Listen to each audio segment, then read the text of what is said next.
आज होती नागपंचमी, त्यामुळे आम्ही आलो होतो ह्या मंदिरामध्ये. काढली स्प्लेंडर आणि निघालो देवाला जायचं होतं. चौंडेश्वरी देवालय सोनगे येथे गर्दी असली होती की नाही. मंदिरापासून 1 ते 2 किलोमीटर लांब नुसतं पब्लिकच होतं. एवढी गर्दी होती. गाडी तर रोडच्या साईडला लावली आहे आणि निघालो बघा. जाताना बघा पब्लिक नुसतं एवढा बघा इथं गर्दी.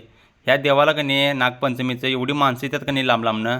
सगळी तर भरतेच. एवढी मोठी अशी जत्रा भरल्यासारखी असत्या. भागा टॉप विषय आहे इथला. मंदिराच्या अलीकडे ह्या मामाकडनं एक नारळ घेतला आणि निघालो मंदिराकडे. मंदिराजवळ आल्यावर बघितलो पुढं का नाही 100 ते 200 माणसं पुढं रांगाला उभारलेली बघा. एवढी मोठी रांग होती का नाही. थोडा वेळ रांगेत थांबल्यानंतर मग शेवटी देवाचं दर्शन मिळालं. नारळ फोडून घेतला. तिथनं पोरं बघा ही कशी खेळायला लागल्यात. जम्पिंग जपांग उड्या मारत निवांत तिकडं.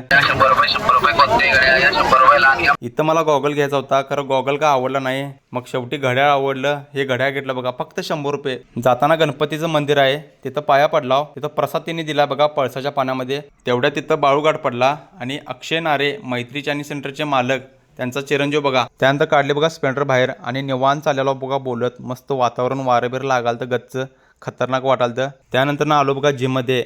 वजन कमी करायचं आहे आणि फॅट लॉस पण कमी करायचा आहे. आणि लवकरच तुम्हाला मी रिझल्ट दाखवणार आहे भावांनो. थोडेच दिवस राहिल्यात.